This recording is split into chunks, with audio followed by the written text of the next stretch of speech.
Bollywood silver screen presenting Jeepers Creepers part 3। इस कहानी की शुरुआत में बिली नाम के एक बच्चे को दिखाया जाता है जो खेत में स्केयर क्रो बांध रहा होता है।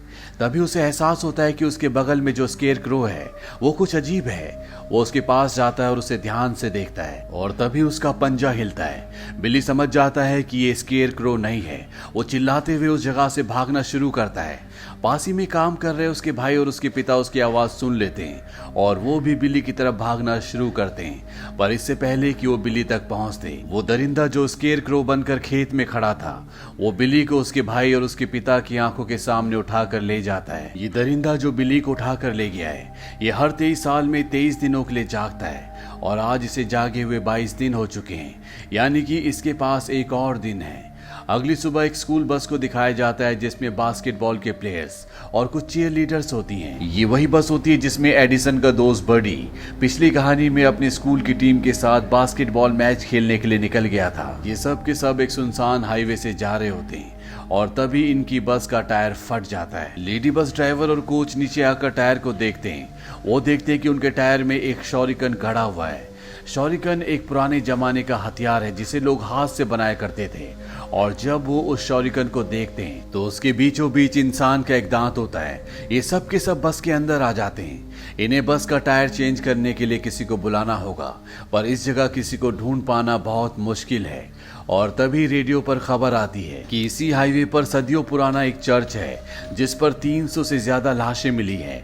और हैरानी की बात यह है कि ये सब की सब एक दूसरे से जुड़ी हुई है, पर ज्यादातर बच्चे इस खबर पर विश्वास नहीं करते। बस ड्राइवर रेडियो पर मैसेज भेजते हैं कि हम हाईवे नंबर 9 पर फंसे हुए हैं, पर जब बहुत देर तक कोई भी मदद नहीं आती तो ये बस को एक ही टायर से चलाना शुरू करते हैं। दरअसल बस के पीछे के 2 टायर्स में से एक ही टायर फटा था। वहीं दूसरी तरफ बिली के भाई और उसके पिता को दिखाते हैं जो अपनी गाड़ी में हथियार लगा रहे होते हैं क्योंकि वो उस क्रीपर को, उस हैवान को मारना चाहते हैं। स्कूल बस धीरे धीरे आगे बढ़ रही होती है। स्कूल बस में एक चीयर लीडर होती है जिसका नाम मिन्सी होता है। मिन्सी को विजन्स आते हैं और अपने विजन्स में वो बिली को और एक और लड़के को देखती है। इन दोनों को उसी हैवान ने मारा है और ये दोनों उसे इशारा कर रहे होते हैं कि आगे खतरा है। और तभी उसे खेतों से भागता हुआ एक काला साया दिखता है और ये साया और कोई नहीं बल्कि वही हैवान है जो 23 सालों में 23 दिनों के लिए उठता है। वो हैवान इनकी बस की तरफ कुछ फेंकता है। इनकी बस का दूसरा टायर भी फट जाता है और तभी मिन्सी को होश आता है। वो देखती है कि सच में उनकी बस का टायर फट चुका है और जब लेडी ड्राइवर बस से नीचे आती है तो वो देखती है कि टायर पर वैसे ही शॉरिकन है जैसा कि पहले वाले टायर पर था। वो समझ जाती है कोई इन्हें चेज कर रहा है। वो सब बच्चों को बस के अंदर जाने के लिए कहती है। इनका जो कोच होता है वो सड़क पर पटाखे जलाना शुरू करता है। ये इमरजेंसी पटाखे हैं जिससे धुआं और रोशनी प्रकट होती है। ये एक तरह की मदद का संदेश होता है, पर जब वो पटाखे जला रहा होता है तभी वो दरिंदा क्रीपर आसमान से आता और कोच को उठाकर ले जाता है। यहाँ पर किसी को कुछ समझ नहीं आता कि वो कोच जो अभी कुछ देर पहले सड़क पर पटाखे जला रहा था अब वो कहाँ चला गया। और अगले पल आसमान से एक पटाखा नीचे गिरता है। लेडी बस ड्राइवर और एक दूसरा आदमी कोच को ढूंढना शुरू करते हैं पर उन्हें कोच आसपास कहीं भी नहीं दिखता। और एक बार फिर से वो क्रीपर, वो हैवान आसमान से आता है और लेडी बस ड्राइवर को अपने साथ उड़ाकर आसमान में ले जाता है। इस बार पीछे बस से एक बच्चा देख रहा होता है, पर रात के अंधेरे में उस हैवान की स्पीड इतनी तेज होती है कि बच्चा उसे देख ही नहीं पाता। वो सबको बस यही बताता है कि ड्राइवर हवा में उड़ गई। अब यहाँ पर जो आदमी बाहर है वो भी बस के अंदर आ रहा होता है, पर तभी यहाँ पर एक बार फिर से हैवान आ जाता है। वो उसे पकड़ लेता है। बस के अंदर से बच्चे उसके पैर पकड़ लेते हैं पर वो उसे नहीं बचा पाते। वो हैवान उसे भी उड़ाकर ले जाता है और अब यहाँ बस के अंदर सब के सब बच्चे कैद हो चुके हैं। किसी को कुछ समझ नहीं आता कि अब क्या करना चाहिए। और तभी वो हैवान एक बार फिर से आ जाता है। वो बस के पीछे के गिलास से इन सबको देखता है, अपनी जीभ लपलपाता है और यहाँ से उड़ जाता है। इनके साथ जो चीयर लीडर है जिसका नाम मिन्सी है, जिसे पहले विजन्स आए थे, एक बार फिर से उसे विजन्स आते हैं और वो विजन्स में उस जगह को देखती है जहाँ पर एक क्रीपर, ये हैवान स्केयर क्रो बनकर बैठा हुआ था। वहां पर उसे एक बार फिर से वही मरा हुआ लड़का दिखता है वो उसे बताता है कि यह हैवान 23 सालों में 23 दिनों के लिए जागता है, ये इंसानों को मारता है। इसके अलावा भी वो बहुत कुछ बताता है। और अब मिन्सी होश में आ जाती है। वो सबको बताती है कि ये हैवान दोबारा आएगा, क्योंकि उसे अपना मनपसंद भोजन चाहिए, जो हम में से कोई भी हो सकता है। वो बताती है कि 23 सालों में 23 दिनों के लिए जागता है, इसके बाद ये हमेशा के लिए जमीन में दफन हो जाता है और ठीक 23 साल बाद ये दोबारा जागेगा। और आज इस हैवान की, इस क्रीपर की आखिरी रात है। वहीं दूसरी तरफ बिली के पिता जैक को और उसके भाई को दिखाया जाता है, जो रात को इस क्रीपर को ढूंढ रहे हैं। और तभी उन्हें रेडियो पर एक आवाज आती है, और ये आवाज उसी बस से होती है जहां पर बहुत सारे बच्चे फंसे हुए हैं। वो इन्हें बताते हैं कि हम हाईवे नंबर 9 पर फंसे हुए हैं। बिली के पिता जैक कहते हैं कि तुम वहीं पर रुको, हम जल्दी वहां पर पहुंच रहे हैं। ये सुनकर बस में सब बहुत खुश हो जाते हैं। उन्हें लगता है कि अब उन्हें बचा लिया जाएगा। पर तभी बस की छत फाड़कर क्रीपर अपना हाथ नीचे डालता है और इनमें से एक बच्चे को पकड़कर ऊपर खींचना शुरू कर देता है। बाकी बच्चे उस बच्चे को पकड़ लेते हैं और तभी इनमें से एक लड़की लोहे की रॉड उस हैवान की आंख के आर पार कर देती है। इससे वो क्रीपर, वो हैवान तिलमिला जाता है। वो आसमान की गहराइयों में उड़ जाता है और अगले पल इनकी बस पर आकर गिरता है, जिस वजह से बस के सभी शीशे टूट जाते हैं। वो हैवान इनकी बस के आगे पड़ा होता है। ये दरवाजे खोलने की कोशिश भी करते हैं, पर अब सभी दरवाजे जाम हो चुके हैं, कोई भी दरवाजा नहीं खुल रहा होता। और वो हैवान इनमें से एक बच्चे को और मारकर यहाँ से उड़ जाता है। अब ये सब डिसाइड करते हैं कि इनका बस में रहना सुरक्षित नहीं है, इसीलिए दरवाजा खोलकर ये सब के सब बस से बाहर निकल जाते हैं। पर अब भी एक बच्चा बस के अंदर होता है और तभी जो बच्चे बाहर होते हैं उन्हें चांद के सामने एक साया दिखता है और ये साया उसी क्रीपर, उसी हैवान का होता है। ये सब के सब बस की तरफ भागना शुरू करते हैं, पर बस के अंदर जो लड़का होता है वो अंदर से दरवाजा नहीं खोलता, इसीलिए इन सबको फील्ड में भागना पड़ता है।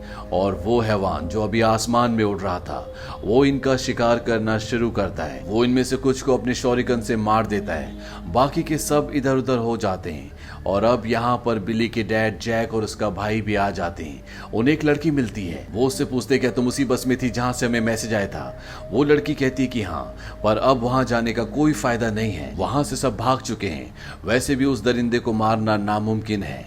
बिली के डैड जैक कहते हैं कि मैं उसे छोड़ूंगा नहीं। वो उस लड़की को गाड़ी में बिठाते हैं और खुद जीप के पीछे खड़े हो जाते हैं। अपने आप को बांध भी लेते हैं ताकि वो शैतान उन्हें हवा में उठाकर ना ले जा सके। और अब वो स्कूल बस तक पहुंच जाते हैं, जहां पर वो दरिंदा, वो क्रीपर बस के अंदर से उस बच्चे को खींच रहा होता है जो अकेला बस के अंदर रह गया था। बिली के डैड के पास एक बहुत बड़ी गन होती है जिसमें लोहे की रॉड होती है और उस रॉड के आगे एक चाकू होता है। ये चाकू भी इसी हैवान का होता है। जब वो खेत से बिल्ली को उठाकर ले गया था तो ये चाकू वहीं पर छूट गया था और अब बिली के डैड जैक उस पर निशाना लगाते हैं। वो रॉड उसके सीने के आर पार हो जाती है। क्रीपर यहाँ से भागने की कोशिश करता है, पर जो रॉड उसके सीने के आर पार हुई होती है वो लोहे की एक मोटी तार से बंधी होती है, जो तार गाड़ी से बंधी है। लेकिन वो दरिंदा इतना शक्तिशाली होता है कि हर एक झटके के साथ इनकी जीप, इनकी गाड़ी पूरी तरह से हिल जाती है। जैक अपने बेटे से कहता है कि गाड़ी को बस के पास ले जाओ ताकि वो हैवान गाड़ी को हवा में ना उठा सके। जैक का बेटा गाड़ी को बस के पास ले जाता है, पर अगले पल हैवान उस रॉड को अपने शरीर से निकाल लेता है और इनकी तरफ फेंकता है, पर ये सब के सब बच जाते हैं। जैक एक बार फिर से उस रॉड को अपने गन में फिट करता है और वो हैवान, वो क्रीपर जो पूरी तरह से गुस्से से आग बबूला हो चुका है, इनकी तरफ आ रहा होता है। बिली के पिता जैक एक बार फिर से उस पर निशाना लगाते हैं और उनका निशाना एक बार फिर से बिल्कुल सही जगह पर लगता है। वो हैवान, वो क्रीपर झाड़ियों में गिर जाता है। कुछ देर तक पूरी तरह से खामोशी हो जाती है। सबको लगता है कि वो मारा गया, पर इस हैवान को मारना इतना आसान नहीं है।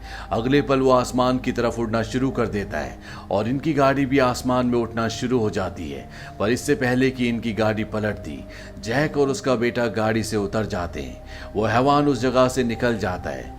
वहीं दूसरी तरफ भी दिखाया जाता है कि बस से भागकर 3 बच्चे एक जगह बैठे होते हैं। तभी इन्हें वहां पर एक गाड़ी दिखती है।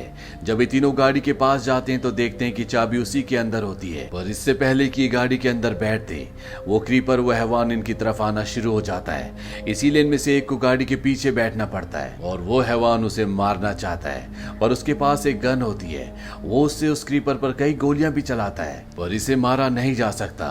अब वो इनकी गाड़ी के बहुत नजदीक आ जाता जाता है और तभी जो आगे लड़का गाड़ी चला रहा होता है वो अपने साथ बैठी लड़की को गाड़ी से धक्का दे देता है और पीछे जो लड़का होता है उसे कहता है कि तुम नीचे हो जाओ। इसके बाद वो गाड़ी की ब्रेक लगा देता है जिससे गाड़ी वहीं पर जैम हो जाती है और वो क्रीपर जो इनके पीछे पूरी स्पीड से उड़ रहा था वो गाड़ी का शीशा तोड़ते हुए आर पार निकल जाता है। पीछे जो लड़का था वो भी जख्मी हो चुका है और यहाँ पर क्रीपर यानी कि वो हैवान, उसका एक हाथ, एक पैर और एक पंख टूट जाता है। तभी वो लड़का जो वहां पर जख्मी होता है, जो गाड़ी के पीछे था, वो इस क्रीपर को देखता है। इसे देखकर उसके दिल में डर पैदा हो जाता है और क्रीपर डर महसूस कर सकता है। वो समझ जाता है कि उसके आसपास कोई है। वो उस लड़के की तरफ बढ़ना शुरू कर देता है। वो लड़का भाग नहीं सकता क्योंकि वो भी जख्मी होता है। क्रीपर उस तक पहुंच जाता है पर इससे पहले कि वो उसे मारता, यहाँ पर बिली के डैड जैक आ जाते हैं और एक बार फिर से उसी हथियार से, जिस हथियार के आगे रॉड लगी होती है, वो क्रीपर पर हमला करते हैं और रॉड क्रीपर के सिर के आर पार हो जाती है। इसके बाद जैक उसके पास जाता है। उसके पास जो लोहे की रॉड होती है जो आगे से शार्प है, उससे वो उस क्रीपर पर कई बार वार करता है पर फिर भी उसकी सांसें चल रही होती है। वो लगातार जैक को देख रहा होता है और कुछ ही पलों के बाद उसकी स्किन से उसका पूरा चेहरा कवर हो जाता है। तभी यहाँ पर मिन्सी आती जिसको विजन्स आए थे। वो जैक को बताती है कि ये मरा नहीं है, इसके 23 दिन पूरे हो चुके हैं और आज से ठीक 23 साल बाद ये दोबारा 23 दिनों के लिए जागेगा। जैक कहता है कि मैंने अपने बेटे का बदला ले लिया है, ये मेरे लिए मर चुका है। धीरे धीरे वक्त बीतता है और 23 साल बीत जाते हैं। जैक का बेटा बड़ा हो चुका है और जैक बूढ़ा। इनके फार्म में 2 लड़के और 1 लड़की आते हैं। दरअसल ये उसी हैवान, उसी क्रीपर को देखने के लिए आए हैं। ये यहाँ पर बहुत फेमस है, लोग इसे the bat out of the hell कहते हैं। जैक ने उस क्रीपर को, उस हैवान को हवा में लटकाया होता है और उसकी हार्पून गन, जिसे उसने आज से 23 साल पहले इसी क्रीपर को मारने के लिए बनाया था, उसके सामने होती है और उस पर वही रॉड लगी होती है जिस पर इसी हैवान का चाकू है। जैक यहाँ पर इन तीनों बच्चों को कहता है कि सिर्फ 3 दिन बचे हैं, यानी कि 3 दिन बाद पूरे 23 साल बीत जाएंगे और ये हैवान, ये क्रीपर एक बार फिर से जाग जाएगा। और यही एक कारण होता है कि जैक उसके सामने पूरी तैयारी के साथ बैठा होता है ताकि उसके जागते ही जैक इस हैवान को, इस क्रीपर को मार दे। वहीं यहाँ पर एक और लड़की है जो क्रीपर के जागने का इंतजार कर रही है और वो होती है पैट्रिशिया, जिसके भाई को फर्स्ट पार्ट में क्रीपर उठाकर ले गया था और उसकी दोनों आंखें निकाल ली थी। तो ये थी पूरी कहानी जीपर्स क्रीपर्स की। इस मूवी का फर्स्ट पार्ट सन 2001 में आया था, सेकंड पार्ट 2003 में आया था, लेकिन वो सेकंड पार्ट नहीं बल्कि थर्ड पार्ट है। सेकंड पार्ट इसका 2017 का है और थर्ड पार्ट सन 2003 का। यानी इन तीनों पार्ट्स में जो भी हादसे हुए थे वो आज से 23 साल पहले उन्हीं 23 दिनों में हुए थे, जिन 23 दिनों के लिए क्रीपर जागा था। और अब इसका अगला पार्ट जो आएगा वो 23 साल बाद का होगा। ये फिल्म सन 2003 में रिलीज हुई थी। IMDb पर इसकी रेटिंग है 5.6। इस फिल्म का बजट था $17 मिलियन और बॉक्स ऑफिस पर इसने कमाई की थी $63 मिलियन की। उम्मीद करते हैं कि ये कहानी आपको पसंद आई होगी।